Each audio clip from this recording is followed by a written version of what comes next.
Question number 6 मधला जो first आहे ए मध्ये बघा 2 दिलेले, ठीक आहे. म्हणजे इथं काय आहे की 2च सॉल्व करायचे, ए आणि 2, ए बी सी 3 दिलेले, 3 पैकी 2 सॉल्व करायचे. पण ए मध्ये 2 आहे आणि बी मध्ये 2 आहे. तर जर तुम्ही ए जर चॉईस केलं तर त्याच्यामध्ये फर्स्ट पण सॉल्व करावं लागेल, 2 पण सॉल्व करावं लागेल, म्हणजे 2 पण सॉल्व करावं लागेल, दोन्ही कंपल्सरी, ठीक आहे. आता हा जो क्वेश्चन आहे हा पर्टिक्युलर डिफरन्शियल इक्वेशन आणि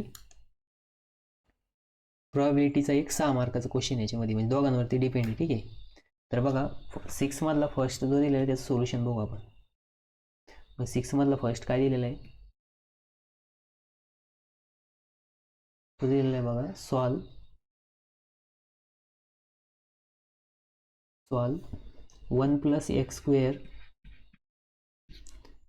dy मायनस 1 + y² dx, ठीक आहे. मग इथं लिहू given differential equation,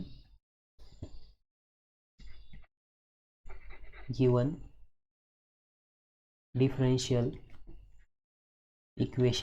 differential equation काय, 1 + x² dy minus 1 + y² dx is equals to 0.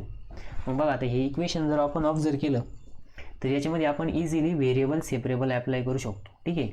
म्हणजे बघा त्याच्यामध्ये 3 टाईपचे इक्वेशन राहते, डिफरन्शियल इक्वेशनमध्ये 3 टाईपचे सोल्युशन राहते, व्हेरिएबल सेपरेबल फॉर्म, त्याच्यानंतर लिनियर डिफरन्शियल फॉर्म आणि एक्झॅक्ट डिफरन्शियल फॉर्म, ठीक आहे.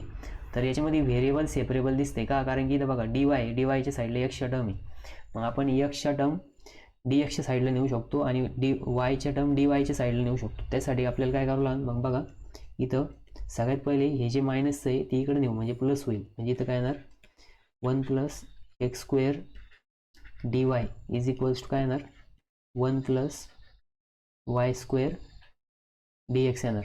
मग आता बघा इथं dy आहे, इथं dx आहे, इथं yच्या टर्म आले, इथं x ची टर्म आली, याला इकडे न्या, याला इकडे न्या, म्हणजे इथं काय येणार बघा, याला जर इकडे आणलं तर इथे येणार dy upon 1 + y² is equals to हा dx as it is upon हा 1 + x², 1 + x², ठीक आहे. मग आता व्हेरिएबल सेपरेबल झालं. मग आता काय करायचं, इंटिग्रेटिंग ऑन बोथ साईड, इथं लिहायचं इंटिग्रेटिंग ऑन बोथ साईड.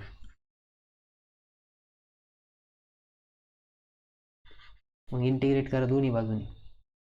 मग इथं काय येणार, integration dy upon 1 + y² is equals to integration dx upon 1 + x², ठीक आहे. मग बघा इथं आपण इंटिग्रेशनचा फॉर्म्युला यूज करू शकतो. कोणता फॉर्म्युला, बघा 1 अपॉन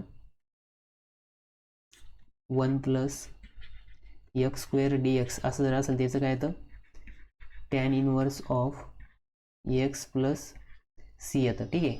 मग हा फॉर्म्युला इथं दोन्हीकडे पण अप्लाय होणार.